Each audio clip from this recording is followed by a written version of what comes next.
Nongere mbahereza ikaze mu kiganiro tugiye kugirana. Iki kiganiro tugiye kugirana njyewe namaze kubabwira insanganyamatsiko turi buganireho. Tugiye kureba kuri business ishobora kugufasha gutera imbere ukagera ku ntego zawe ukuzishaka ari nini cyane, bitagusabye igishoro kinini cyane, bitagusabye gutakaza umwanya munini cyane, bitanagusabye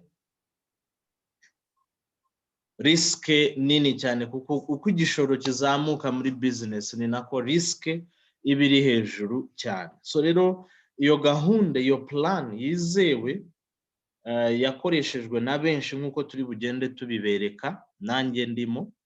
Njyewe rero wabahaye ikaze, njyewe murimo muravugana. Amazina nitwa Butare James. Business tugiye kuganiraho maze imyaka 7 nyikora, 5 muri yo uyu ni uwa 6 ntangiye ndi full time, ariko 2 ya mbere nari part time. So nishimiye ko tugiye kuganira kuri business ngiye ku giti cyanjye yampinduriye ubuzima, aho nayitangiye nsoje amashuri yisumbuye ndi part time. So rero nize mechanic, niyo nakomerejeho nyuma y'amashuri yisumbuye. Nize mechanic automobile, nikunda cyane, it's my hobby. Ariko nasanze gutera imbere nkagera ku ntego zanjye bitewe nuko nashakaga kwikorera cyane, byansabaga igishoro kinini cyane by the time ntari mfite. So rero nabaye attracted na Forever, igishoro cyo gutangira gukora business cyari hasi cyane, kandi hakaba harimo uburyo ushobora kurema ukagera ku ntego zawe nini cyane nubwo igishoro gishobora kuba gito. Byatumye mbona mindset iri hano hanze ko gutangira business zaguha amafaranga menshi binasaba gushora amafaranga menshi cyane.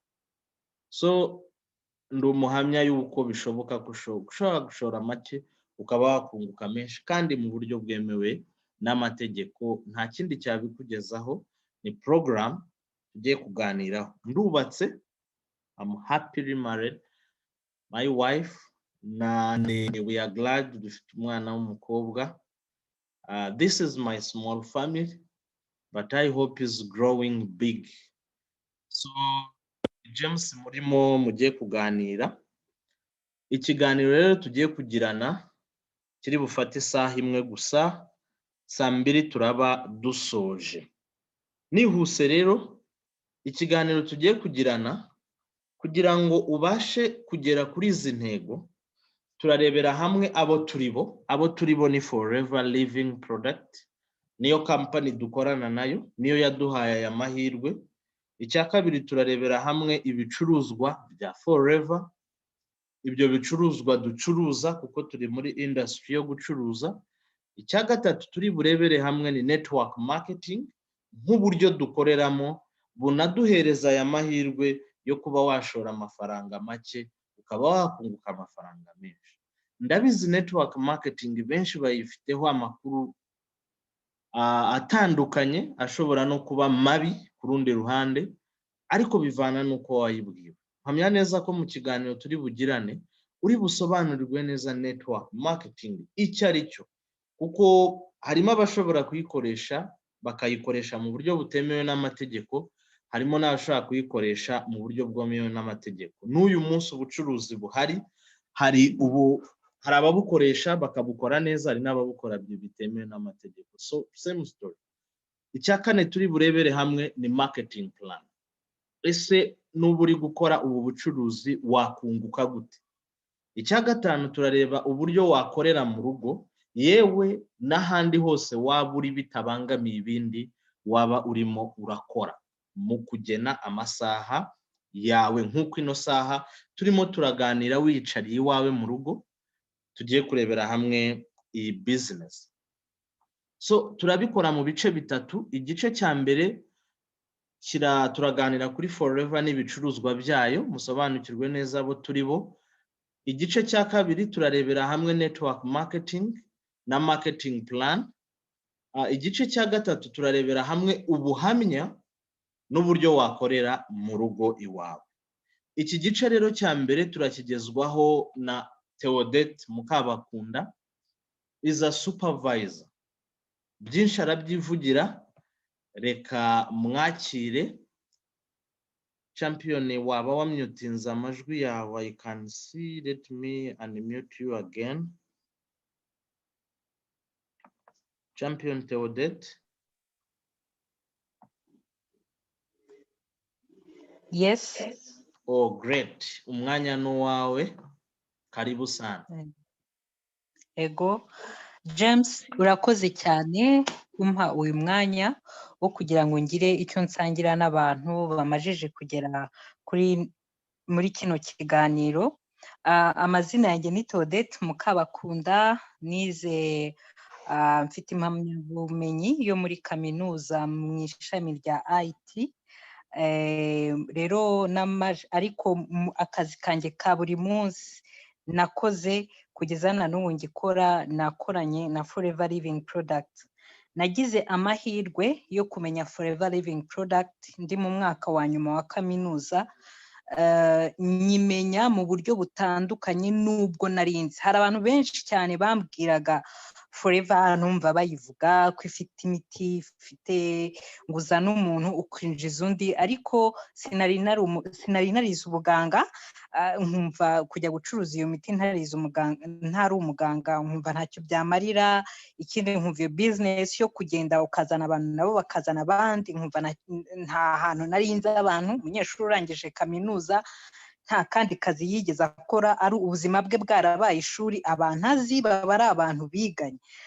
Numvaga ibyo bintu ntari interested nabyo. Hanyuma rero ndi kurangiza amashuri yanjye ya kaminuza, nibwo naje murumuna wanjye yaje kumbwira yuko agiye gukora business ya Forever, mubwira yuko ibyo bintu bidashoboka, ari ibintu bidakora, ari ibintu iki, ariko arambwira ati birakora kuko abo twigana barimo barayikora. Nanze kumuca intege, ndamubwira okay, niba barimo barakora nawe genda ukore, ntago wavuga n'ubundi uzagenda urebe, nunanirwa uzamenye aho wananiriwe.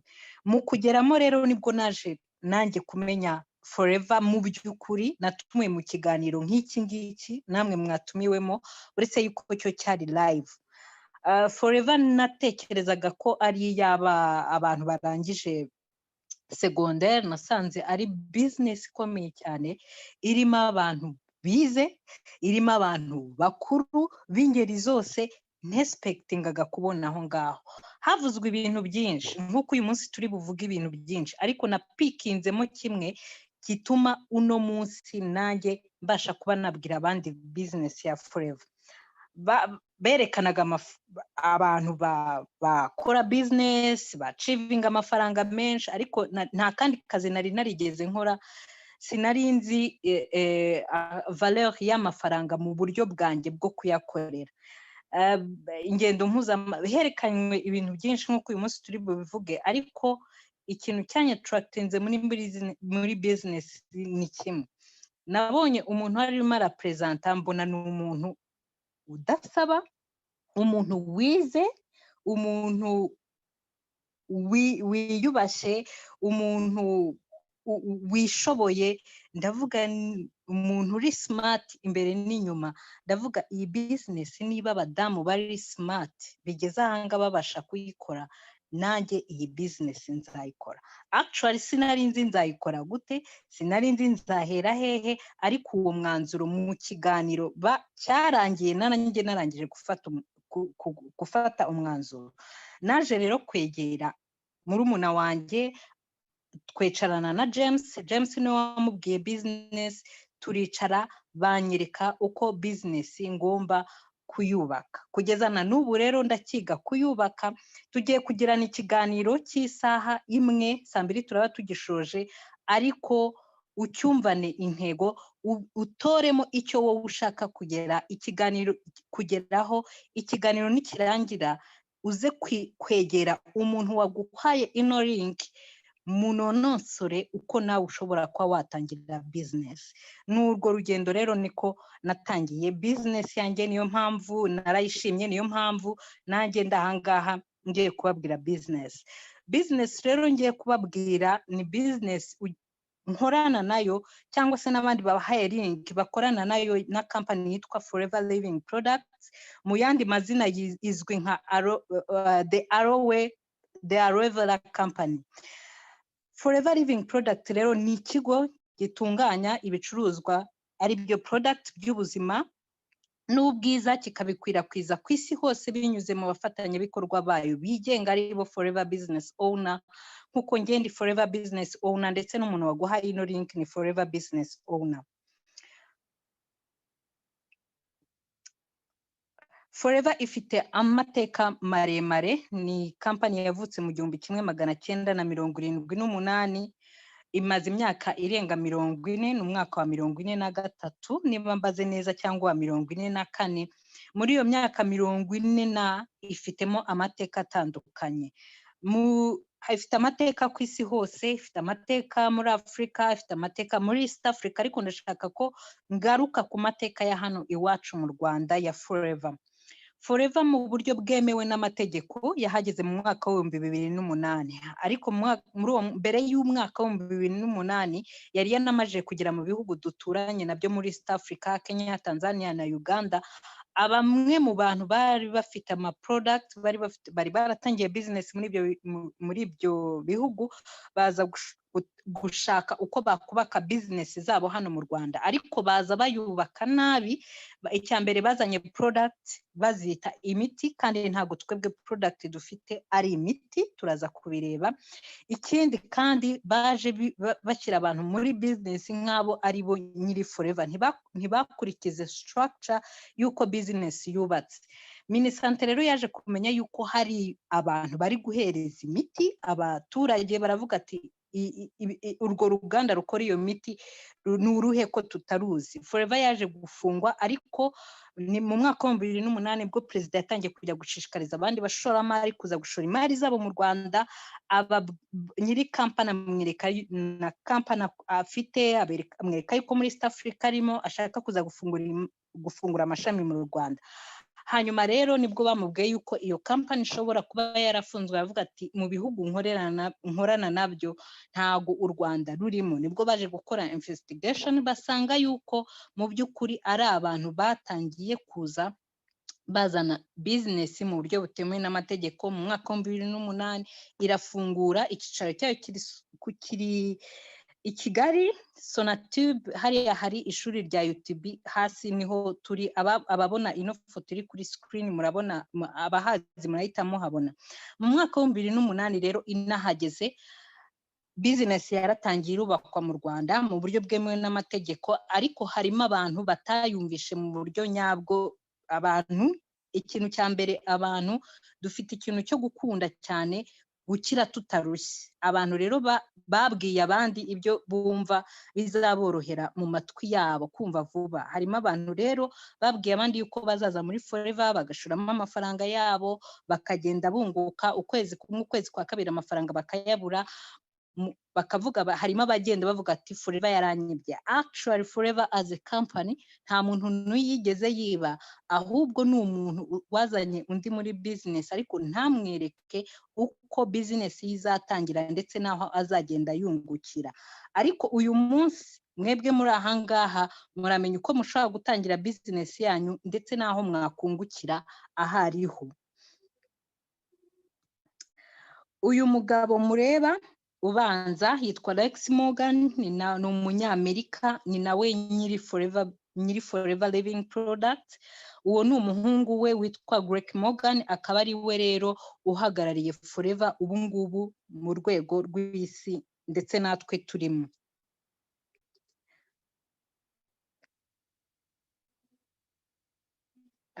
Forever muri ya mateka yo ku isi hose, Forever ni company itunganya ndetse ikanakora ibicuruzwa bikomoka ku gikakarubamba. Ntago ari company ntoya, ni company iri ku isi, global company iri ku isi hose, izwiho guhinga, ya mbere izwiho guhinga ndetse no gutunganya ibicuruzwa bikomoka ku gikakarubamba. Kandi mu buryo ibihingamo ntago ikoresha amamashini ahubwo ikoresha amaboko y'abantu ndetse n'uburyo bwo kuyifumbira ndetse n'uburyo bwo gusarura ndetse n'uburyo bwo gutunganya produits zikarinda zitugeraho hano i Kigali, kuko na shipping yayo ni Forever iyikorera kuva igikakarubamba kiri mu murima kugera mu ruganda no muri shipping paka zigeze muri office yacu hariya Sonatube. Ibyo byose ni Forever Living Product ibikora. Ikindi ni company yabonye amakashe mpuzamahanga agaragaza yuko product zifite umwimerere, ntago ari company uzavana mu Rwanda ngo ari product uzavana mu Rwanda ngo nuyigeza mu Bufaransa ngo bavuge ngo ntago yemewe. Ni product zemewe ku rwego mpuzamahanga. Iyo ni kashe ya mbere igaragaza yuko products zacu zageragejwe no ku matungo yuko nta kibazo.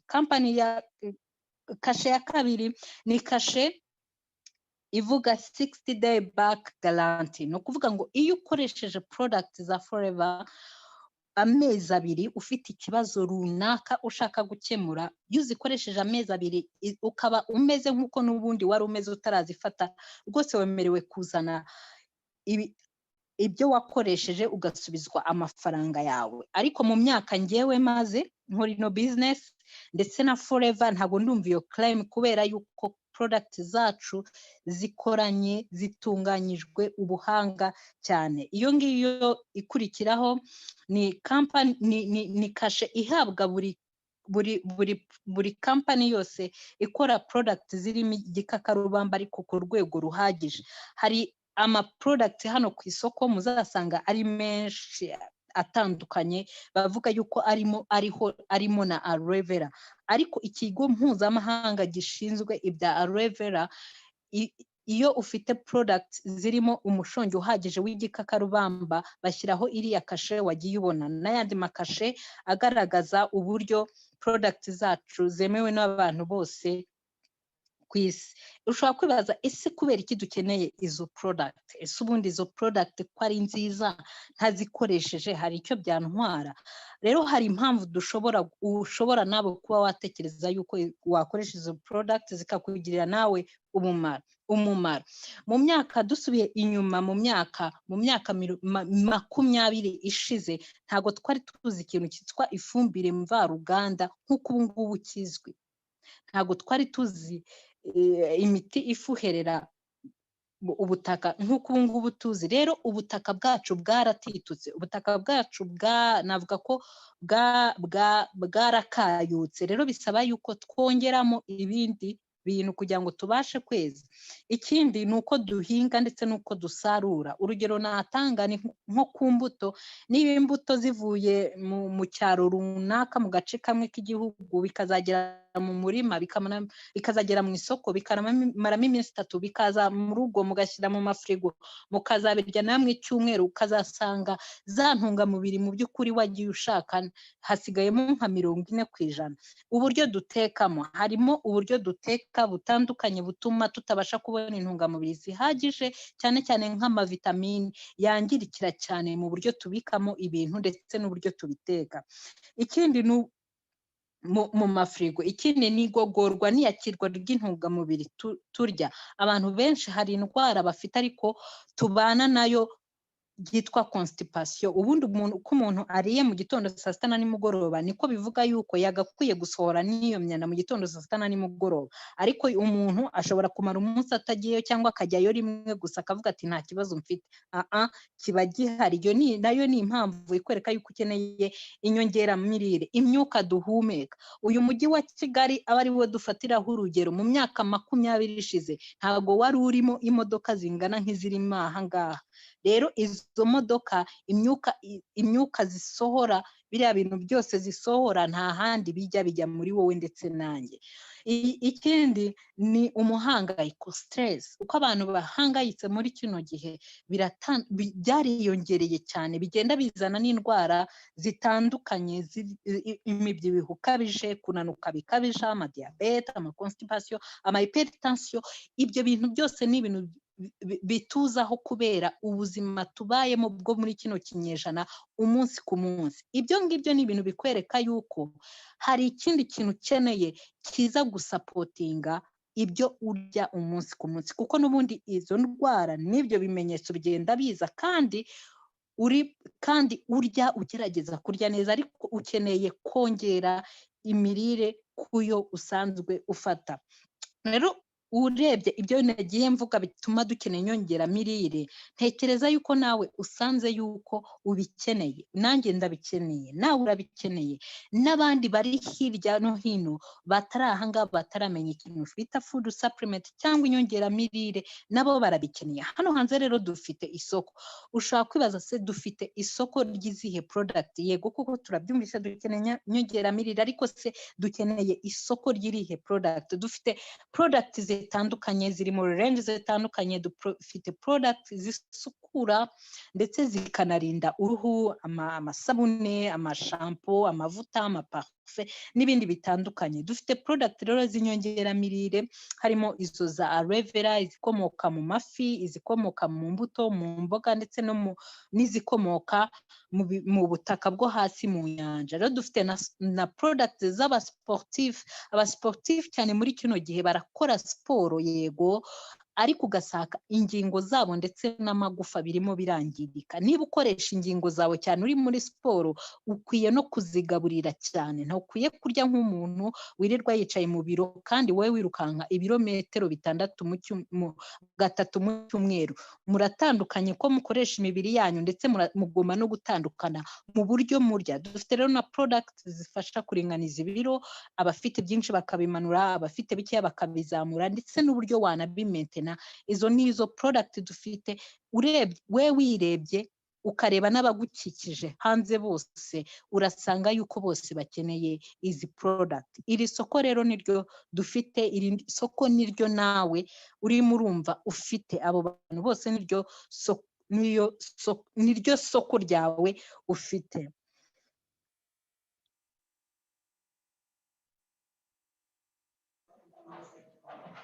Yes. Next. Sorry, yes, champion. I believe igice cyari kigiye kujyaho cyari cya some drinks. You can continue kuri no slide. Okay, James arakoze cyane. Agira ngo muhereze umwanya noneho akwereke uburyo iri soko ufite, uburyo ushobora kurigezaho izi product, ndetse n'uburyo wazunguka igihe wazigejejeho iyi product. James urakoze cyane, reka ngusubize ijambo ryawe. Yes, urakoze cyane champion Theodette, urakoze. Nihute. Tumaze kurebera hamwe Forever Living Products, tumaze kureba ibicuruzwa. Iyo ikigo rero gihari n'ibicuruzwa bikaba bihari, icyo tugiye kurebera hamwe ni ukureba uburyo ubikwirakwizamo, uburyo uzunguka, nuko wabikora umunsi ku munsi. Mbere y'uko ngera ku buryo bikwirakwizwamo, ni iyihe mpamvu dushobora kuganira kuri business uyu munsi? Ushobora kuba ufite intego nyinshi, Theodette yazivuzeho, nanjye ubwanjye na joininze hari intego runaka nshaka kugeraho, ariko ukaba wibaza uti ese izo ntego nazigeraho gute? Se ni ikihe kiraro cyangeza kuri za ntego zanjye? Kuko buri ugeze ku ntego zawe uba ugeze ku butsinzi, ariko akenshi twibaza ubutsinzi ni iki? Ubutsinzi bushobora kuba ari overcoming challenge, gukemura ikibazo deja urimo. Ni school fees z'abana already ufite, ni rent runaka ukeneye, ni umwenda runaka ushaka gukemura ufite. Mu buryo bumwe cyangwa ubundi hari impamvu ishobora gutuma ukora ukaba wagera kuri success. Rero iyo ukemuye ikibazo runaka ufite uba ugeze kuri success yawe. Hari ikindi gice gikomeye cyane cyo realizing dreams. Uyu munsi ushobora kuba nta kibazo na runaka na kimwe ufite, ariko mu impamvu zatuma ukora business ni uko ushobora kuba ufite intego runaka. Ushobora kuba ufite intego zo kwigisha abana bawe ahantu harenze aho ubigisha uyu munsi. Ushobora kuba ufite intego zo kubaka amasaziro yawe meza. Ushobora kuba ufite intego mu buzima aribwo ubuzima bwawe bugitangira, kubaka inzu, kugura imodoka, bitandukanye byinshi bitewe n'urwego uriho uyu munsi. ushobora kuba ufite intego zo gusiga umurage ku bana bawe hano hanze, ushobora kuba ufite intego nyinshi zitandukanye, indoto. Izo zose rero iyo uzigezeho uba ugeze ku butsinzi. Tugiye kuganira rero kuri plans nyinshi, hari abagira plan zo kuba yagera ku ntego ze zigiye ziri hano hanze zitandukanye. Hari kuwininga lottery, hari ugushaka akazi, hari kubaka business yawe mu mazina y'andi makampani agiye akomeye cyane, gutangira business yawe ku giti cyawe, gukora investment uramutse ufite amafaranga yawe akabyara ayandi. Muri ubu buryo bwinshi butandukanye hari ugutega kuragwa, hari kuba umustar, warahisemo kuba celebrity ukina umukino. Uyu munsi dufite na match y'igihugu hanze, ushaka kuba umustar, ushobora kuba umuririmbyi, ushobora kuba mu YouTube whatever, channel builder, ushobora kuba celebrity mu buryo bwinshi, ukaba utegura kuba wakinjizamo amafaranga. Ariko muri ubwo buryo bwinshi tugaruka kenshi ku gishoro kiba kigiye kirimo. So rero muri uburyo bumwe tugiye kuganiraho ni uburyo bwa network marketing bwakugeza ku ntego zawe ukoranye na company ya Forever Living Products. Ubu buryo bwa network marketing mpamya neza ntashidikanya ko ari ubwa mbere benshi bayumvise. Ariko network tuyizi nka rezo, tuyizi nka network nyine, ariko mu by'ukuri network ni ijambo rikwiye kumvikana neza. Net ni inzu y'igitagangurirwa, ariko kuba turikoresha hano nuko ryatiweyo nk'uruhererekane. Then work ni umurimo ukoreye mu ruhererekane rw'abantu, kuko ho ntituzajya mu ruhererekane rw'iminara n'amatelefone n'amalaptop. Uyu munsi dufite network turi gukoreraho ya Zoom, hari ID number wakiriye, ubasha guhuza iminara natwe, tubasha kuba duhuriye kuri platform imwe. So rero tuve mu bijyanye na technology tuyishire mu buzima busanzwe. Network ni umurimo ukorewe mu ruhererekane. Uwo murimo rero uruhererekane n'urw'abantu, uwo murimo wakibaza n'uwuwe. Uwo murimo ni marketing. Marketing mu by'ukuri biva kuri market, isoko. Akenshi aka kantu nkunda kukaganiraho, igituma benshi badakora business, abenshi batekerereza mu gukora business akumva ko yafungura iduka rinini, yaba ari ahantu runaka, agatekereza ko ari bwo bucuruzi. Ariko mu by'ukuri COVID mpamya neza ko itugaragarije ko ubucuruzi budasaba kuba wafunguye iduka runaka ahantu gusa. Ubucuruzi online burakorwa.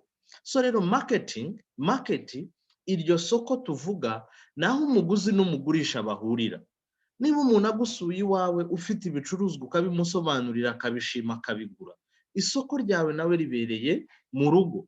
Niba muvuganiye kuri telefone agashima ibicuruzwa, akakwishyura kuri mobile money, ukaderivaringa ibicuruzwa byawe bibereye, isoko ryawe ribereye online kuri telefone.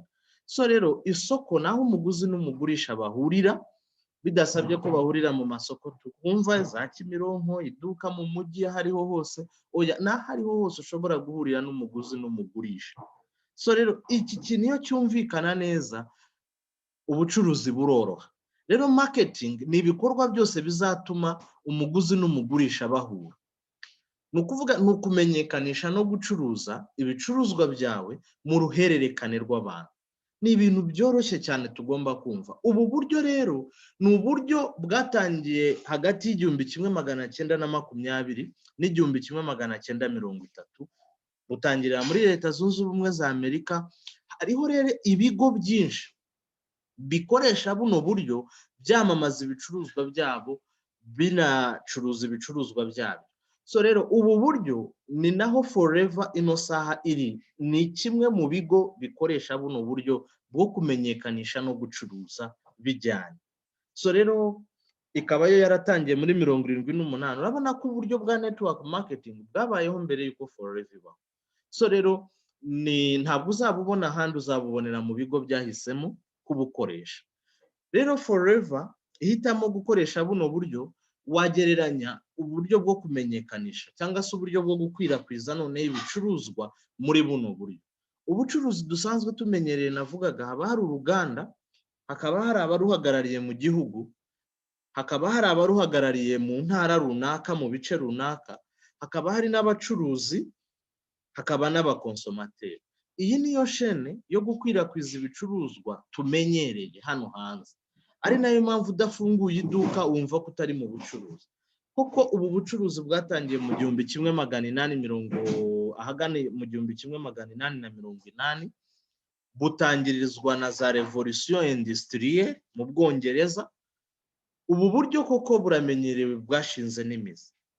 Ariko uyu munsi network marketing kuba yaraje mu 1900 ikaba yarateye imbere cyane, uyu munsi uburyo yikoresha aba bantu bo mo hagati ntibaba barimo. Uruganda rwo rukora igicuruzwa kuko kiba kigomba gukorwa, none icyo gicuruzwa kikagera ku mukonsomateri direct kivuye ku ruganda. Ariko uburyo kiva ku ruganda kigera ku mukonsomateri harimo wowe ubikwirakwiza, we mufatanyabikorwa wa Forever. Theodete yabivuze neza ko hari abafatanyabikorwa ba Forever, aribo ngewe turi kuganira, aribo wowe nuhitamo kuba wakora buno bucuruzi. Icyo ukora ni ugukura ibicuruzwa direct ku ruganda ubigeza ku mukonsomateri. Ahangaha urunguka. Nibwo buryo bwa mbere bwo kwinjizamo amafaranga. Uburyo bwa kabiri ni ubwo kubaka abacuruzi. Aho kampani wowe wamaze kumenya buno bucuruzi, ntabwo uzakwira ahantu hose. Ubu buryo bwo kumenyekanisha ntabwo uzabusanga kuri televiziyo, ntabwo uzabisanga ku mapublicité agiye atandukanye, ntuzabisanga ku maradiyo, kuko kumenyekanisha bikorwa mu ruhererekane rw'abantu uzi. Uramutse mu bantu muziranye nta n'umwe uzi Forever, mu by'ukuri ubundi ukuntu yubatse bivuze ko utazigera unayimenya. Ariko niba mubo muziranye harimo abazi Forever, nibo bazayikubwira. Ni nabwo buryo bwo kuyimenyamo. Impamvu ubu buryo ari bwiza ni uko umuntu yizera inshuti ye kuruta uko yakizera televiziyo n'uko yakizera radiyo, kuko ni shene iri hariya muri kuvugana, ariko umuntu agira n'igihe cyo kugusangiza ubuhamya bwe, experience ye, nk'uko turi bubikora. Inzira ya kabiri rero, iyo wowe wacuruje, wamenyekanishije ugacuruza, hari n'uburyo wakwagura isoko ryawe wubaka abandi bacuruzi, ubamenyesha buno bucuruzi. Iyo wubatse abacuruzi, mwese abo wahaye inkuru baba barangura ku ruganda nk'uko nawe urangura. Buri wese agacuruza akunguka bitewe n'ibyo yacuruje. Wowe watanze inkuru kuri bano bantu bose, hari pourcentage uruganda rukugenera bitewe n'ibicuruzwa bagiye barangura. Izi nzira rero uko ari ebyiri nizo nzira uzinjizamo amafaranga, uranguye ugacuruza ku giti cyawe, wubatse n'itsinda ry'abacuruzi. Iyi ni concept ya network marketing. Nibwo buryo bwo gucuruza, ni nabwo buryo bwo gukwirakwiza ibicuruzwa ahantu hariho hose. Aho ngewe ku giti cyanjye ntagera, wowe runaka natumiye uyu munsi wahagera kuko ufite inshuti ngewe ntazi. Izo nshuti zawe nizo zikeneye gukoresha izi produit dufite. Nuzibagezaho baziguza uzunguka. Nushaka kwagura isoko ryawe nawe, nuko uzamenyesha n'abandi, isoko rikagenda ryaguka. Ubu buryo rero ibyiza byabwo ni ibi: wunguka bitewe n'ibikorwa byawe n'itsinda ryawe, ukora mu masaha akunogeye kandi ukunguka ku itsinda wubatse. Uhitamo intego zawe maze ugakurikiza systeme. Dufite systeme nziza cyane Forever uyu munsi yadushiriyeho. Iyo uyikurikije ugera ku ntego zawe nta kabuza. Turaguhugura kuri iyo systeme, nicyo tubereyeho, kubuntu, tukanagufasha kubaka ubucuruzi bwawe. Igice cya kabiri rero tugiye kurebera hamwe, iyo ukwirakwije ibicuruzwa muri buno buryo, ukanubaka itsinda muri buno buryo, wakunguka gute? Marketing plan ya Forever ni uburyo Forever yagennye bwo kwinjizamo amafaranga kuri we wahitamo gukorana nayo, igendeye ku nzego yagennye. Ariko kugira ngo wumve concept neza ya marketing plan ya Forever, ni uko intego ari ugufasha abandi kugera ku cyo bashaka, nawe icyawe automatic muzakigeraho. Ariko ni wubaka abantu ugamije kugera ku cyawe gusa, abo bantu ntibazigera batera imbere. Nububaka ukabafasha kugera ku ntego zabo, immediately, kuko iyo baranguye bagacuruza bakagera ku ntego zabo, hari pourcentage uhabwa n'uruganda bitewe n'ibyo abo wafashije bagiye bakora. Kugira ngo rero usobanukirwe neza uburyo wunguka, nuko wumva ururimi rw'imbere muri Forever. Forever ifite ibicuruzwa bigiye bitandukanye, harimo amasabune, Theodete yavuzeho, harimo inyongeramirire, harimo ibyo kwitaho inyuma ku ruhu rwacu, harimo n'ibyo kwitaho imbere. Urugero rw'ibicuruzwa dufite hano imbere, dufitemo ama hand soap, dufitemo absorbent aloe vera gel, dufitemo na Forever Light Ultra with aminotein. Izi produit muri systeme ya Forever, iyo uziranguye ibicuruzwa byawe bibarirwa mu cyo twita CC, case credit. Case credit ni agaciro gahabwa produit za Forever muri systeme ya Forever. Ni ukuvuga iyo uranguye isabune yitwa Aloe Hand Soap, muri systeme bandika ko uranguye 0.062 by'amasese. Ibyo rero biguhereza, nituvuga isese, ninza gukomeza kuvuga isese, wumve ko ari ibicuruzwa wowe ku giti cyawe, iyo biranguye bibarirwa mu masese. Isese rimwe, dufashe urugero, warisangamo liquid soap 17. Ufashe urugero rwa absorbent C, wasangamo absorbent C 14 hafi. Urebye wasangamo 14. Ufashe aloe vera gel wasangamo 11. Ubusanzwe ariko iyi aloe vera gel hano mu Rwanda ifite 0.102. Iyi imeze gutya niyo muri Amerika, agaciro ihabwa muri Leta Zunze Ubumwe za Amerika. Hano mu Rwanda ho ni 0.102. Harimo yes, case credit rero na agaciro gahabwa products za Forever. Iyo produit rero wazimenye, tugiye kwinjira mu buryo uzunguka hagendewe ku nzego uzabona wowe ku giti cyawe. Utangira ute rero? Urwego rwa mbere ni urw'uko uzaba umu preferred customer. Wowe ku giti cyawe n'ubu umu preferred customer, ni ugutanga umwirondoro wawe, company ikawuregisteringa muri system, ugahabwa nimero ikuranga nk'umufatanyabikorwa. Iyo uhawe iyo nimero y'umufatanyabikorwa, iyo nimero iguha uburenganzira bwo kuba warangura ibicuruzwa ugabanyirijweho 5% ibicuruzwa bya mbere uzarangura. Ibyo bicuruzwa rero iyo biranguye, ukarangura ibicuruzwa bingana n'amasese 2 mu gihe kitarenze amezi 2 akurikirana, ubu kuri iyi saha muri uku kwezi turimo, amasese 2 angana n'ibihumbi 550, biguha kuva ku rwego rwa preferred customer ukajya ku rwego rw'umu FBO. Umu FBO immediately ahita agabanyirizwaho 30% ku bicuruzwa yaranguye. Ibyo uzabirangura ugabanyirijweho 5%, ariko biguye kujya ku rwego rwa kabiri rw'umu FBO. Mu rwego rw'umu FBO harimo inzego enye. Izo nzego nazo zigatandukanywa n'igabanyirizwa rya 5% kugera kuri 18, byiyongera kuri 30% wagabanyirijweho ku bicuruzwa byose waranguye. Reka turebe izo nzego uko zigiye zimeze.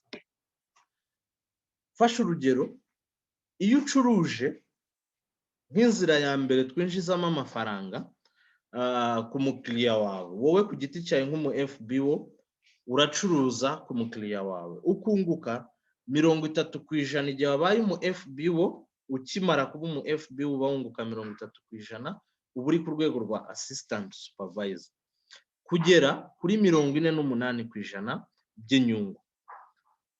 Iyo wubatse umu preferred customer, umucuruzi mushya nawe umaze kuba umu FBO, nibwo wemererwa kubaka umucuruzi. Umu preferred customer wubatse uzamwungukaho 25%. Forever izakwishyura 25% ku bicuruzwa byose azarangura, kugera kuri 43% bitewe n'uko umurusha urwego. Reka turebe izo nzego rero z'ubucuruzi. Izo nzego kugira ngo uzumve neza, nuko ubanza kumva kubaka itsinda ese bisobanuye iki. kubaka itsinda wowe ku giti cyawe uri uyu muntu hano, igihe cyose wubatse, urugero nubatse Theodete, nubatse Aisha nawe yubatse abandi, Theodete yubatse abandi, nubatse n'undi hano. Aba bantu bose uzubaka, ibicuruzwa byose bazarangura nibyo bizaguha kuva mu rwego rumwe ukajya mu rundi mu gihe kitarenze amezi 2 akurikirana. Reka dufate urugero, wowe wari preferred customer, igihe cyose uranguye ibicuruzwa bingana n'amasese 2, uva ku rwego rw'umu preferred customer ugahita ujya ku rwego rwa assistant supervisor, ukagabanyirizwaho 30% ku bicuruzwa byose uzarangura ugacuruza, ukongererwa 5% igihe wabaye active. Kuba active ndi bibasobanurire nyuma y'ino slide. Iyo rero wowe assistant supervisor n'iri tsinda wubatse, muranguye ibicuruzwa bingana n'amasese 25 mu gihe kitarenze amezi 2 akurikirana, uva ku rwego rwa assistant supervisor ukajya ku rwego rwa supervisor, aho ugabanyirizwaho 38%. Urugero rw'ibyo bigaragara nuko wowe ku giti cyawe uranguye amasese 4, itsinda ryawe wubatse riri iburyo bwawe, uwo wubatse direct yakoze amasese 2, abamukomokaho bakoze 1.5. Urundi ruhande we yubatse sese 1, afite undi wakoze amasese 2, waranguye amasese 2, undi waranguye isese 1. Uteranyije bino bicuruzwa byose hamwe bingana n'amasese 12.5. Ufashe mu kwezi kumwe bigakorwa no mu kundi kwezi bikongera bigakorwa ugakuba 2, ni amasese 25. Icyo gihe uzava kuri uru rwego rwa assistant supervisor immediately uhita uba supervisor. Wowe wubatse uzahita ugabanyirizwa, uzahita ujya ku rwego rwo kugabanyirizwaho 38%. Wowe rero na rya tsinda ryawe nk'uko mukomeza gukora, nimubasha gukora ibicuruzwa bingana n'amasese 75 mu gihe kitarenze amezi 2 akurikirana, uzazamuka ujye ku rwego rwa assistant manager. Igabanyirizwa ryawe rizahita riba 43%. Ni ukuvuga iyo ugabanyirijweho n'iyo ucuruje niyo uba wunguka. Urwego rero rwa 4 muri izi nzego z'abafatanyabikorwa baba FBO, ni urwego rwa manager, aho hari option 2 zo kuba warugeraho. Wowe n'itsinda ryawe mwakoze amasese 120, ni ukuvuga mwaranguye ibicuruzwa bingana n'amasese 120 mu gihe kitarenze amezi 2 akurikirana, bizaguha kugera ku rwego rwa manager, cyangwa se amasese 150 mu gihe kitarenze amezi 4 akurikirana, bizaguha kugera kuri urwego rwa manager, aho uba ugabanyirizwaho 48%, akaba ari nayo wunguka iyo ucuruje. Inzira ya kabiri rero twabonyemo niyo kubaka itsinda. Ririya tsinda wubatse 1 rigufashije kuva mu rwego rumwe ugera mu rundi. Icya kabiri nuko niwubaka umucuruzi mushya, bitewe n'urwego uriho uzagenda wunguka bitewe n'uko inzego zawe zigenda zizamuka. Twabonye ko kuri buri mucuruzi uzubaka w'umu preferred customer, uri ku rwego rw'umu preferred customer, uzajya uhabwa 25%. Iyo 25% igenda yiyongeraho izi bonuses. Niba wubatse umu preferred customer uri ku rwego rwa assistant supervisor ukaba active, bazakongerera 5%. Niba wubaka umu preferred customer, umuntu mushyashya ibyo yazarangura, bazaguha 25%, hiyongereyeho 8% niba uri ku rwego rwa supervisor. Nuba uri ku rwego rwa assistant manager, kuri 25% haziyongeraho 13%. Kuri 25 nuba uri ku rwego rwa manager ukubaka umuntu mushya uri ku rwego rwa manager, kuri 25 haziyongeraho 18, aribyo bigenda bikaba 43%. 25 ushizeho 18 bikaba 43%. Indi nzira yo kwinjizamo amafaranga ni icyitwa volume bonus. Uko abantu ufite mu itsinda ryawe murutana mu nzego. Urugero, niba wowe iyi volume bonus utangira kuyibona ugeze ku rwego rwa supervisor, kuko hagati ya supervisor na assistant supervisor ufashe 38 ugakuramo 35 biraba 3%. Ni ukuvuga wowe supervisor niba mu itsinda ryawe ufite uwitwa assistant supervisor, ibicuruzwa byose azarangura uruganda ruzajya ruguha 3%. Iyi 3% nayo kugira ngo uyihabwe uri supervisor bigusaba kuba uri active. Ni ukuvuga volume bonus yose kugira ngo uyihabwe bigusaba kuba uri active. Ndibo basobanuye kuba active cyo bisobanura. Then nugera ku rwego rwa assistant manager, uraba ufite assistant supervisor mu itsinda ryawe, ufite na assistant supervisor mu itsinda ryawe.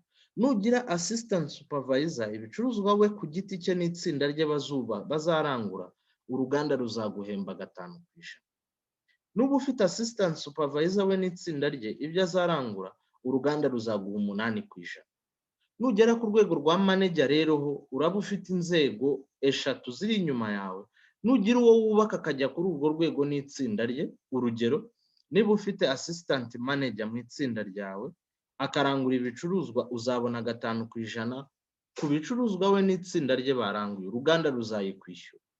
Niba wubaka supervisor we n'itsinda rye, ibyo bazarangura uruganda ruzakwishyura 10% ku byo bo baranguye. Nubaka rero mu assistant supervisor, uzaba ubona 13% ku bicuruzwa byose yaranguye. Izi percentage rero nizo bateranya bitewe n'ibicuruzwa byaranguwe n'itsinda ryawe, hakagira amafaranga agenda yinjira. Reka mfate urugero, niba uri manager ukaba ufite ibumoso umuntu witwa assistant manager, iburyo bwawe ukaba ufite assistant manager, ibumoso bwawe ukaba warubatse supervisor we n'itsinda rye, haruguru hano ukaba ufite assistant supervisor. Ku bicuruzwa byose bizarangurwa na assistant supervisor uzabona ya 13% ariyo yeye navugaga. Then nuba ufite umusupervisor, ibyo azarangura we n'itsinda rye ryose uzabona 10% ku bicuruzwa bo ku giti cyabo baranguye n'itsinda ryabo. Then nuba ufite assistant manager ni 5% k'ibicuruzwa byose azaba yaranguye ku ruganda kuko waramwubatse. Of course ntabwo azarangura abika mu rugo, azarangura acuruza. Assistant manager narangura acuruza azaba yunguka 43%. Supervisor narangura acuruza azaba yunguka 38%. Reka mbasobanurire rero kuba active icyo bisobanura. Kuba active nuko ibicuruzwa byawe bijya hejuru y'amasese 4 byibura buri kwezi wowe ku giti cyawe n'abantu bashyashya wubatse. No kuvuga ibicuruzwa ye ku giti cyawe uzarangura ugacuruza, ibyo wowe urangura ugakonsoma, ibyo uzarangura ugacuruza, ibyo umuntu witwa preferred customer, uriya muntu mushyashya utarageza amasese abiri, ibicuruzwa byose azarangura iyo biteranyije bikagera ku masese 4 no kuzamura, ububaye active. Wowe dufata urugero, uranguye ibicuruzwa bingana n'isese rimwe, hano ibumoso ufite umuntu waranguye isese rimwe n'ibice 5, iburyo ukaba ufite umuntu waranguye isese rimwe n'ibice 5, uteranyije aya masese 8. Iki nicyo gisobanuro cyo kuba active. Hakaba hari inzira ebyiri zo kuyakoramo aya masese 4. Ushobora kuba wowe ku giti cya wabikoze gutya, cyangwa se inzira ya kabiri yose ukayarangura ku giti cyawe, uruganda rugukonsidera nk'umuntu uri active, bityo ukabasha guhabwa volume bonus ku zindi nzego zose. None waba uri assistant supervisor ukabona guhabwa ya 5 yiyongera kuri 30%. Nihute, iyo rero umaze kugera ku rwego rwa manager, ntabwo uhagararira mu kwinjiza amafaranga. Aha ku zindi nzego zose iyo ugukomokaho muri ku rwego rumwe, bigusaba mu mafaranga ntacyo umwungukaho. Icyo agufasha ni ukuva ku rwego rumwe mujya ku rundi, aho uba wungukira ni mu kurangura ugacuruza. Ariko dore aho amafaranga azira mu kubaka itsinda. Iyo wubatse itsinda rikagera ku rwego rwa manager, ugukomokaho nawe akagera ku rwego rwa manager, icyo gihe ugukomokaho kuri generation ya mbere ubona 6% ku bikorwa wazakora n'itsinda rye ryose. Kuri generation ya kabiri umukomokaho nawe wabaye manager, uzabona 3% ku bicuruzwa byose wazarangura n'itsinda rye. wongera ubone 2% kuri generasiyo ya gatatu ku bicuruzwa generasiyo ya gatatu we ku giti cye azarangura n'itsinda rye rimukomoka. Ibyo nabyo bikagusaba kuba leadership qualified active.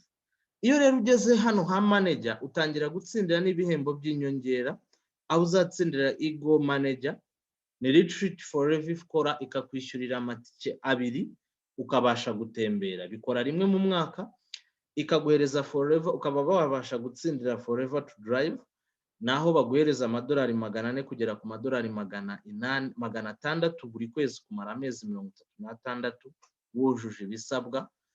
Hari no gutsindira Global Rally n'urugendo Forever itegura rimwe narwo mu mwaka, rwiyongera kuri ruriya rwa Ego Manager rubahe kenshi mu kwa 4. Ubu rwarasubitswe kubera ikibazo cya COVID, ariko rwimuriwe umwaka utaha. Ubu ruzabera online mu kwezi kwa 4, agira amahirwe yuko benshi barukurikirana, and hari no kugabana inyungu na company. Ibi byose uzabigeraho ugeze ku rwego rwa manager. Hari na gem bonus. Gem bonus aha ni igihe uba umaze kubaka itsinda ririmo ba managers bagera ku 9.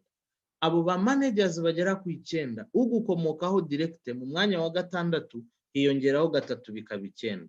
Generasiyo ya kabiri mu mwanya wa 3 hakiyongeraho 3 bikaba 6. Kuri generasiyo ya 3 mu mwanya wa kabiri bikaba 5.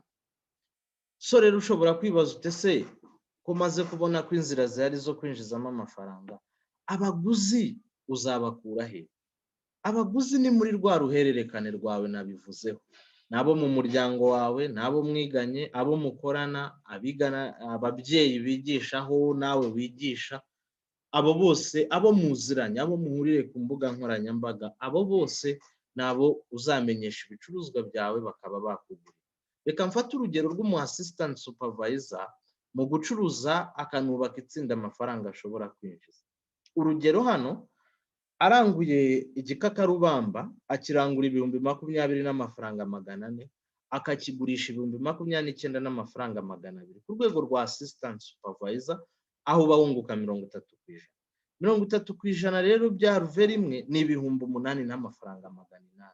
Iyo ukubye kabiri ni 17,000 n'amafaranga 600. So rero izo ni alvera ebyiri. Iyo ubaye active kuri za ruvera baba kongereraho 5% ari byo 2,000 n'amafaranga 80. Urundi rugero nuko wacuruje package yo gusukura umubiri wacu yitwa Clean9, aho ubugirangura 96,000 ukayigurisha 137, ukunguka amafaranga 42,150. Waba active bakakongereraho 4,000 ariyo 5%. Mfashe urugero rw'ibicuruzwa bingana n'isese rimwe, aho ubu byungukaho 85,000 n'amafaranga 50. Iyo wubatse umucuruzi rero mushyashya witwa preferred customer, akarangurira rimwe ibicuruzwa bingana n'amasese 2, uzunguka 51,000. Ibyo 51,000 nukuba ni ku isese rimwe ku masese 2 ni 1,102 havuyemo nicyo twita withholding tax, umusoro. So rero nuba active haziyongerwaho 20,020 n'amafaranga 400. Reka mfate urugero muri izi nzira ebyiri. Umu assistant supervisor acuruje amasese 2 yunguka 183. Yubatse abacuruzi 2 ni 146. Hariya harimo KRL murambabarira, ariko umusaruro mbumbe we ukaba waba 330. Hariya urugero rwa kabiri acuruje amasese 4 ni 367, ariko urutinza abantu 3 ni 220. Then bonus ye ikaba yajya mu 2,000, hano ikaba yajya mu 5,588. Uko rero ucuruza byinshi ni nako n'umusaruro wawe wiyongera.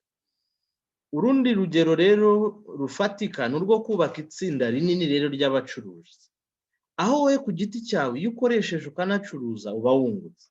Sasa rero mu kubaka abacuruzi, niba wacuruje amasesa no kunguka 360, ni byiza ko wubaka abacuruzi. Imagine wubatse abacuruzi 5. Aba bacuruzi 5 buri mucuruzi narangura ibicuruzwa bingana n'amasese 4 abicuruza kunguka, wowe n'itsinda ryawe muzamufite amasese 20. Buri wese mubo wubatse, reka dufate urugero yubatse nawe 3. Niyubaka 3, aba 3 buri wese akarangura ibicuruzwa bingana n'amasese 4, ayo n'abantu 15 mu itsinda ryawe kuri generation ya kabiri, umusaruro mbumbe n'amasese 60. Kuri generation ya gatatu buri wese 2 n'abantu 6 n'abantu 30 kuri generation ya gatatu. Ayo n'amasese 120. Uteranyije aya masese hamwe mu itsinda ryawe uba uri mu masese 208. Aya masese 208 ufite itsinda ry'amasese 208 uba winjiza amafaranga menshi cyane. Reka turebe urugero. Ushobora kwibaza utese abacuruzi nzabakura he? Ni hahandi ni mu muryango wawe abakeneye guhindura ubuzima bwabo, niho itsinda ryubakirwa.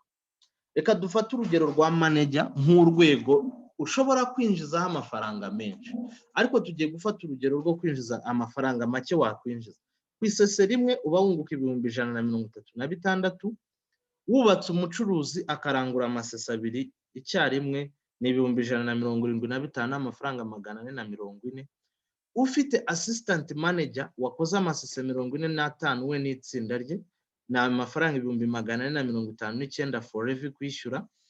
Ufite itsinda ryakoze amasese 15 ry'umusupervisor ni 10% uba ubona ni 336. Ufite itsinda ry'umu assistant supervisor wakoze amasese 4 ni 106. Uteranyije aya mafaranga ni 1,600,000 uba winjiza nk'umusaruro mbumbe wawe. Aya ni amafaranga make manager ashobora kwinjiza. Ibaze rero wowe manager wubatse itsinda riteye rityo, ukaba ufite manager ugukomokaho nawe wubatse itsinda riteye rityo, umubonyeho 6% ni 905. Ukoze 3% kuri generation ya kabiri manager ukora amasese 77 nk'ayawe ni 452. Kuri generation ya gatatu ukabona 300,000 na umusaruro mbumbe uturutse hano ni 1,600,000. Ni 1,600,000. Hano harimo kaereri. Uteranyije rero umusaruro wawe, niba wakoze itsinda rya ritarimo ba managers ukabona 1,600,000, ushizeho 1,600,000 twabonye kuri runo ruhande, deja ni 3,200,000 na. So rero iyo ni muri hangana hano harimo ereri muri no total. So rero umaze kwinjiza ayo mafaranga ubonye ibihembo by'inyongera. My sponsor uyu mubona w'ibumoso bwanyu ni sponsor wanjye yitwa Alena Twin, yabashije gutsindira yatsindiye iriya Forever to Drive, icyo twakita imodoka. Ni amafaranga baguhuka kuyakoresha icyo ushaka. Urwo n'urufunguzo bari bamufashije. Then hakaza no kugabana inyungu na company, aho 2013 yabitsindiye akabona 17,000 kandi yanacuruje yungutse, yubatse itsinda yanungutse. Ku isi hose harimo abakomeye nk'uyu mudamu yitwa Jane Leach n'umugabo we John Curtis. Muri 2019 bagabanye inyungu na company $831 by'amadolari byiyongera umusaruro wabo basangwa babona umunsi umwe. Ibi byose twaganiriye ushobora kwibaza utese ko numva ari byinshi, ariko ko numva amafaranga ari menshi gishoro, kandi nabonye gutangira ari 550 gutyo ko ari amafaranga make. Ariko mu by'ukuri kugira ngo utere imbere, uyu mugabo afite mission statement yuko tuzashiraho uburyo bwungukira buri wese akaba icyo ashaka kuba cyaranzwe n'ubunyangamugayo n'impuhwe n'ibyishimo. Tukaguhereza ubumenyi bukagufasha gutera imbere muri business yawe. So rero hari inzira nyinshi uzinjizamo amafaranga muri Forever. Hari ibikorwa byinshi byo gukora, aho igishoro ari gito cyane. No investment, no large investment, to be honest. Consumable products ni products zikoreshwa zigashira, uwakuguriye akongera akakugurira. Iyo ni repeat business. Ibyo rero bizaguhereza inyungu ihoraho, biguhereze kubaka abacuruzi wunguke, biguhereze kubaka abayobozi mu bacuruzi bunguke, biguhereze no gutsindira ibihembo by'inyongera. Ni gute rero iyi business wayikorera mu rugo? Ni byiza kugira ubumenyi ku mbuga nkoranyambaga, ni byiza kugira content, dufite product catalog wifashisha usobanurira abantu, turanakwigisha ukamenya application uzakoresha umunsi ku munsi nka Discover Forever na Biashara. Biashara ni application turanguriraho online, then ugahozaho. Consistency counts muri business yacu. Forever rero ni ya buri wese, amahitamo abaraya we ku giti cyawe. Ushaka ubuzima bwiza ukoresha product, ushaka inyungu usangiza abandi product, ushaka rero kubaka amagana sasa rero faranga tubutse ubaka business ku rugero runini cyane. Tugeze mu gice cy'ubuhamya, muranyemerera ndi kwihuta cyane, sambona yirukanka muratwihanganira. Reka twinjire mu gice cyiza cyane cy'ubuhamya. Tugiye guhera kuri Serge. Serge uranyumva neza?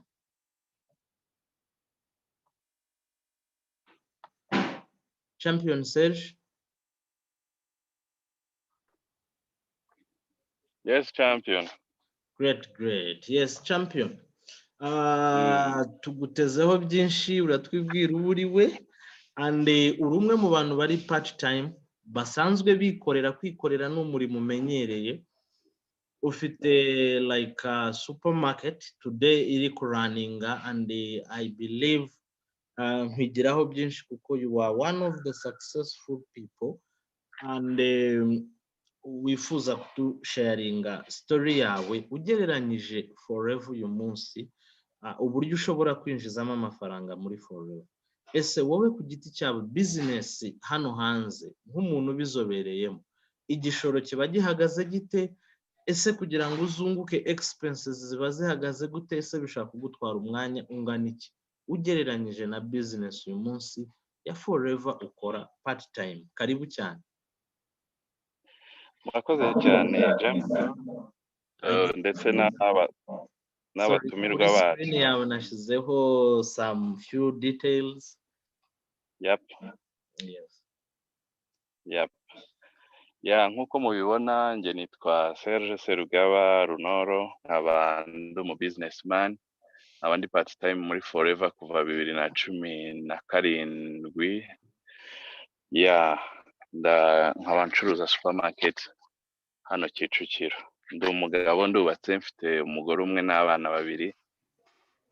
Ibindi wenda kubera umwanya abantu babivuga naho nyuma, reka turase ku ntego kugira ngo abantu barusheho gusobanukirwa ibyerekeye business, comparing the business ya Forever na business zindi zisanzwe.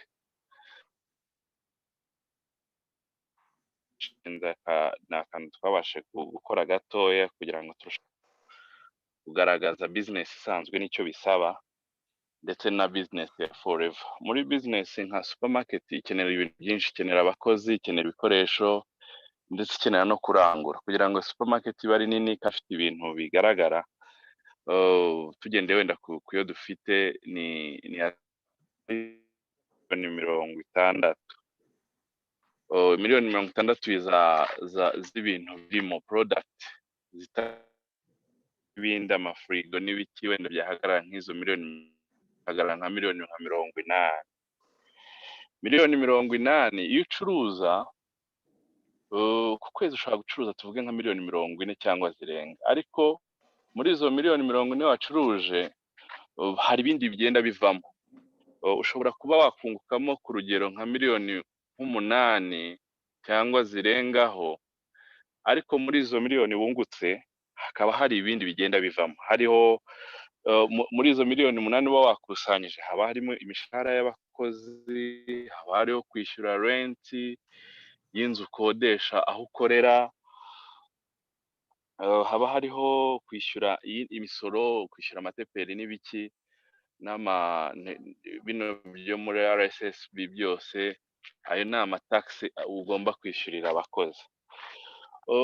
Muri make ugasanga muri amafaranga yinjiye mbumbe yari menshi, ariko kuko hari ibigenda bigomba kugenda bisohoka, ugomba kuyatanga ugasanga usigaranye nk'inyungu ku rugero nk'iya miliyoni 2.5 byazamuka bikaba miliyoni 3 kandi wumva igishoro ni kinini ubwo ndi kubara ku kwezi mu gihe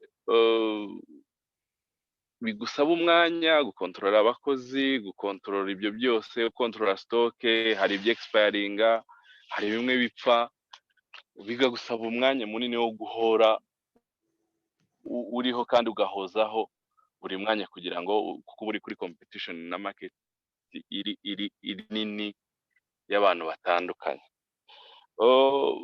comparinze rero na nkuko wenda James yararangije kubisobanura comparinze ni business nasanze ari ibintu bitandukanye impamvu bitandukanye nuko icyambere iyi business nta stock wowe ugira nk'umu business owner cyangwa forever business owner oya ni ukuvuga ngo mfite abakiriya ndajya kurangura stock ni ya company ndabifata kuri company ni mu byo naranguye ndaba natanze imisoro ikintu nkoresha ni déplacement yo kubikura kuri company mbishyikiriza mufata nako umu client cyangwa umukiriya wanjye bitewe na product yantumye icyo urumva bise bikurinda ya mafaranga y'ama rent y'ubukode bw'inzu aba personnel benshi bo kwishyurira imishahara y'abantu benshi bikurinze amakosti menshi agenda asohoka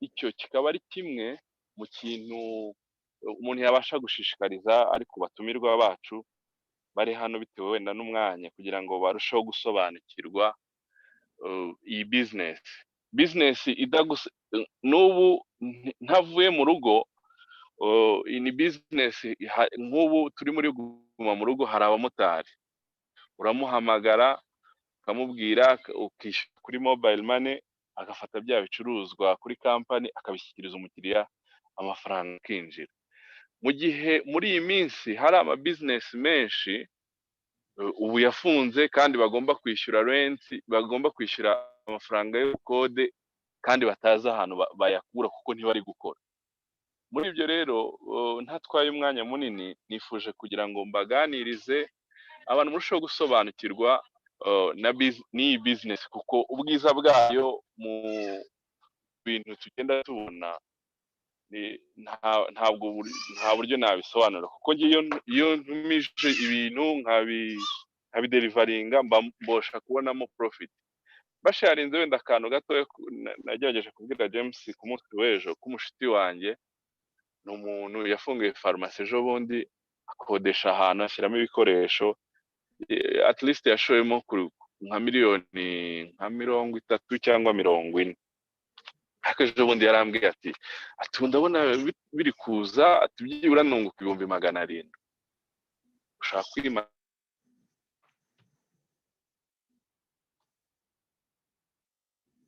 Sorry champion, maybe network turakubuze, so sorry. Ya munyemerere twihute nirukanyire ku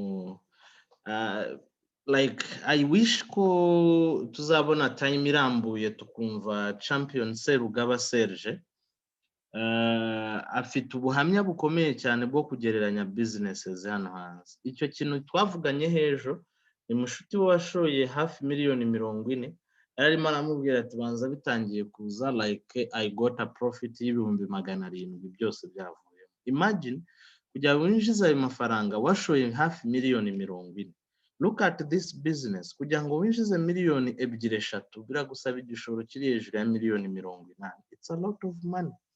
Ako this business nafashe urugero yansabye kugereranya business yanjye niye ntabwo nababeshya muri uyu mwaka wa 2020 average income yanjye ari 635 ku nyungu bonus ari average ya miliyoni 1,896 mfasha amezi 12 nkagabanya 12 ushize ku musaruro mbumbe ni miliyoni 2 na izi miliyoni 2 urebye igishoro ngewe James mba nashoye ni umwanya w'amasaha 8 wenda nkora kuko ndi full time ni ubumenyi ntanga sobanurira abandi wenda n'amafaranga gereranyije it's almost 1 million, ariko 1 million y'igishoro mu mafaranga ni amafaranga nkoresha ndangura already abagihari abari aho hafi kuko ni 700, nkashiraho wenda 300 ya expenses, hari aho nahuriye n'umuntu, airtime nashizemo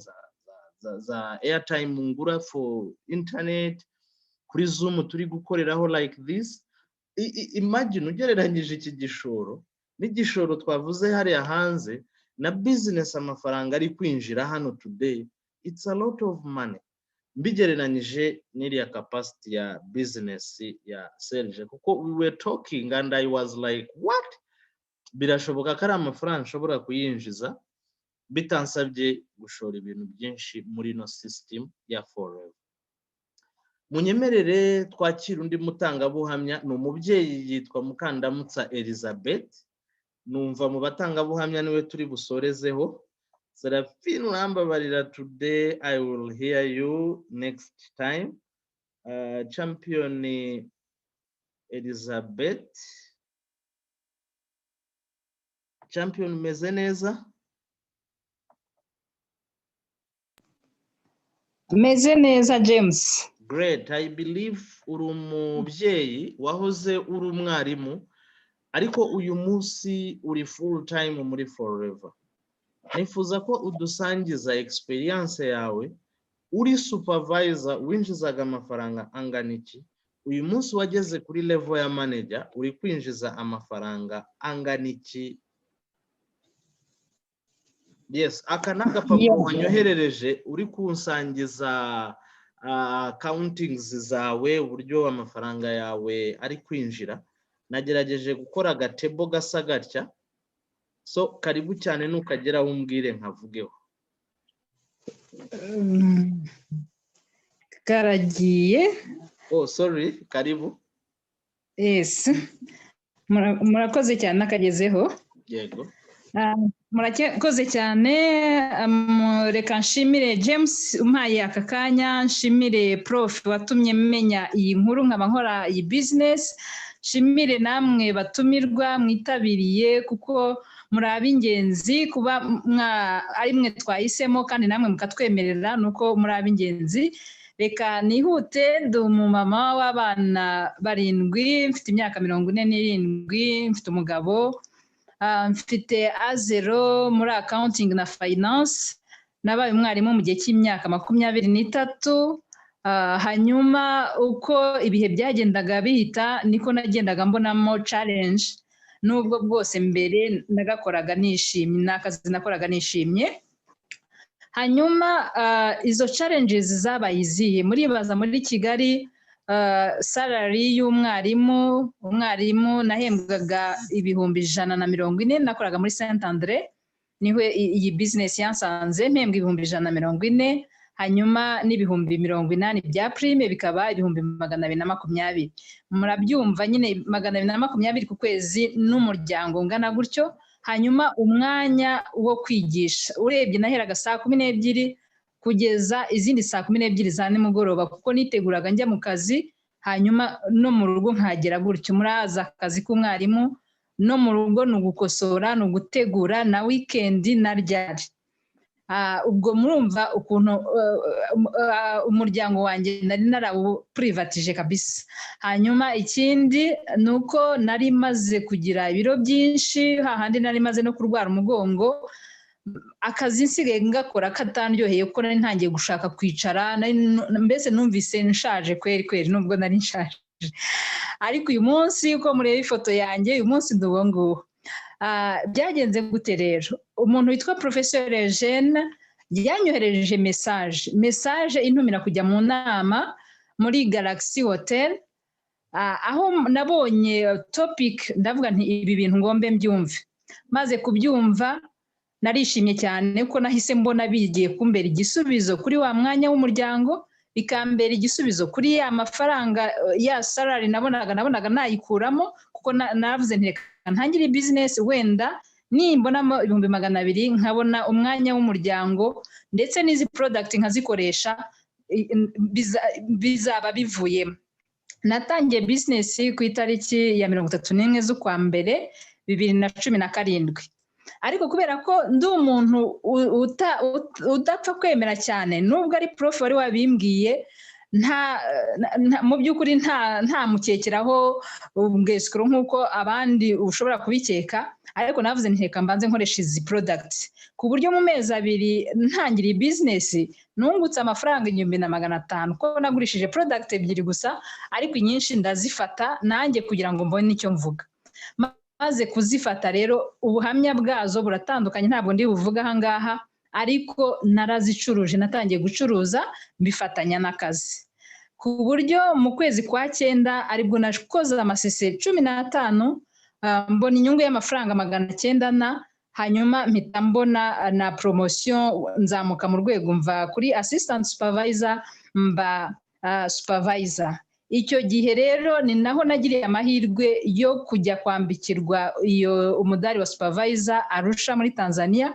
nkora n'urugendo na James wababwiye waduhaye umwe mu baduhaye iki kiganiro urugendo rwampinduriye ubuzima completely kuko navuye Arusha maze kubona uburyo abagabo baho abagore abajene baho bakora business mpava nafashe icyemezo cyo kureka akazi nkagaha umwanya hanyuma nanjye nkabona amafaranga ubwo muri 2018 nasezeye akazi abantu bose bavuga turi umusazi rama bizagenda gute nabo bana uzavuriza hehe biriya bintu by'abescro biriya bintu bidasobanutse ntabwo bari babizi ntangiye muri 2018 rero ntabwo nabikizeho kuko amakuru ni maremare ntabwo nigeze njya munsi y'amafaranga 300 ku kwezi ariko nsimbutse ngiye ahangaha nahereye muri June ni mu mwaka wa 2000 aho iyi business navuga uburyo nayikoragamo allo sorry ni 2020 merci hano ni muri 2020 aho mbere yari maze gusa nkaho yabaye nk'akazi gasanzwe nkumva ko 300 hagati y'ibihumbi 300 na 500 ari ibyo rwose mbese bimwe nashakaga nabigezeho ariko nza kubona ikiganiro Enos yatugejejeho champion Enos uhagarariye Forever muri East Africa u Rwanda Burundi Malawi Zambia na Tanzania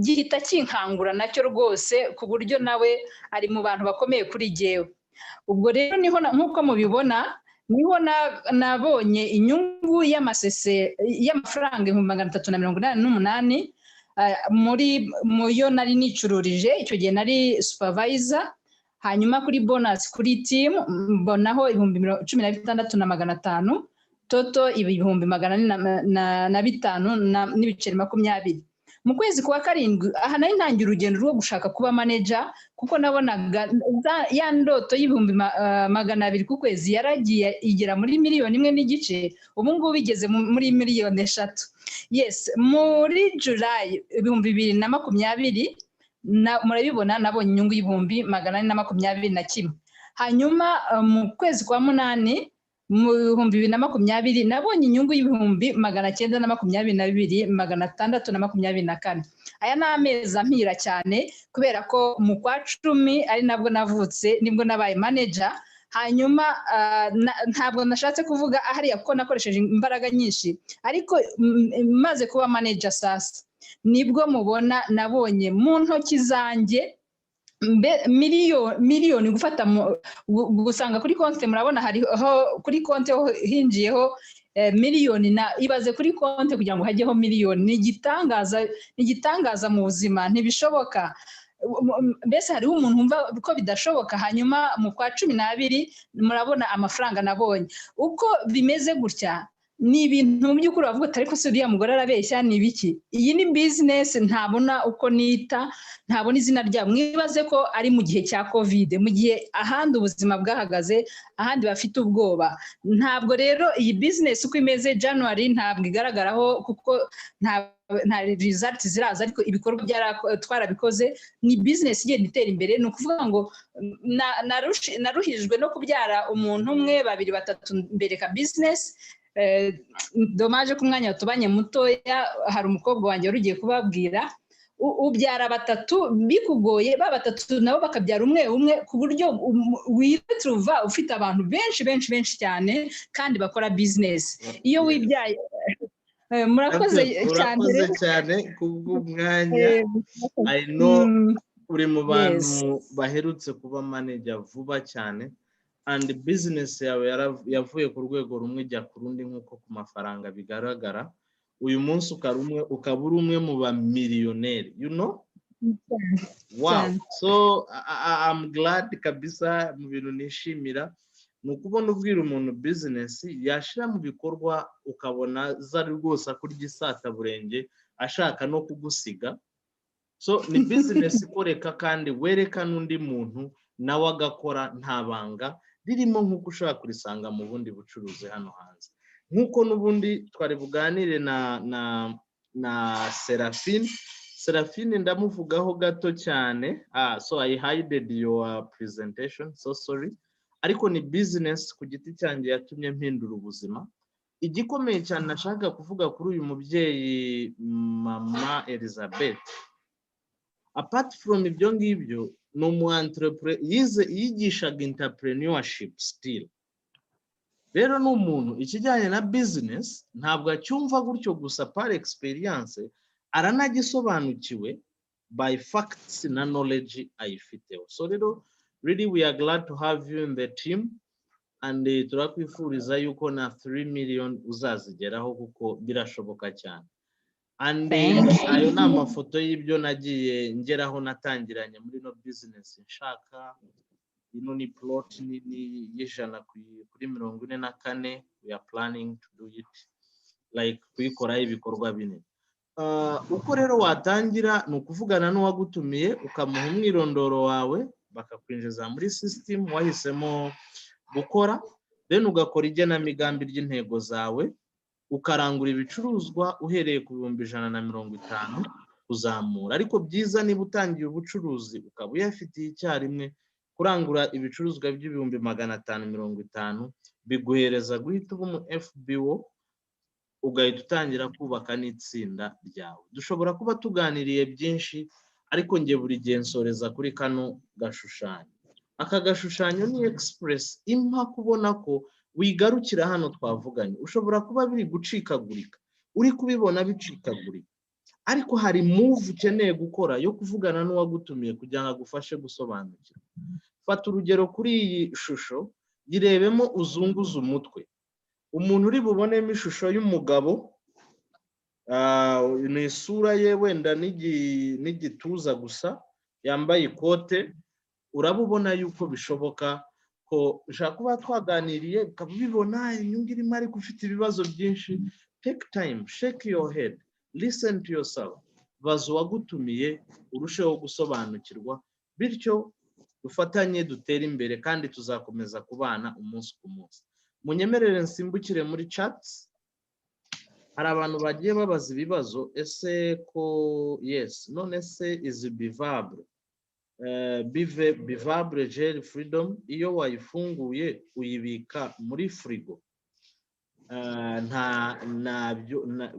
ntacyo byica ku mwimerere wabyo yes Patricia ntabwo niba ufite frigo umuriro utajya ubura kubika muri frigo bituma intungamubiri zigumukoza ari ziri tuzi yuko ari byiza byazo niyifunze kandi freedom iyo ifunguwe ntirenze iminsi 30 ifunguwe ariko iyo ifunze ku giti cyayo ukurikiza expiry date ariko inama nkugira nuko ijya ahantu hatahindagurika mu kijyanye na temperature ubushyuhe n'ubukonje hari indi comment ndi bushireho muri statement champion Theodeta tuganiriza hari abashobora kuba babyumvishije bitandukanye products zacu ntabwo zigererezwa ku nyamaswa oya ahubwo inyamaswa zirazikeneye nazo so rero kubera uburenganzira bw'inyamaswa ntabwo product ya Forever igeragerezwa ku nyamaswa kuko dufite abascientist bakora ubushakashatsi kuri izi product ku buryo ziza ari umwimerere kandi zimeze neza so ntabwo zigeragerezwa ku nyamaswa ahubwo inyamaswa nazo ubwazo zirazikeneye Okay, Forever itanga gatubutse, it's obvious, I can see. Nkurikiranye ibibazo, yes, I can see bose ni compliment. Thank you very much for your time. Reka mbashimire cyane, nanabasaba imbabazi ko twarengeje akanya kuko twateganyije 30 minutes, ariko byari ngombwa kubera ubuhamya. Murakoze cyane, reka mbahe gufatana umwanzuro n'ababatumiye, cyangwa se n'ushobora kuzakugezaho ino record igihe uzayibonera. Murakoze cyane, mugire umugoroba mwiza. Ku bakunda umupira, dushyigikira ikipe yacu iri muri CHAN Amavubi, tubashe kwizihirwa n'uyu mugoroba, ariko tunafatiramo icyemezo cyo gukora business twibereye mu rugo. Murakoze cyane, ndashimira cyane Champion Theodete kuri presentation nziza waduhaye. Ndagushimira Serge ku buhamya bwiza utugeranyiriza ubucuruzi busanzwe urimo nino business dukora ya Forever muri network marketing. Ndagushimira Champion Elizabeth ku buhamya bwiza waduhaye. Ndabashimira mwese kubo twafatanyije mu gutumira, nkashimira by'umwihariko abatumirwa bacu. Mbifurize kugira ijoro ryiza. Murakoze.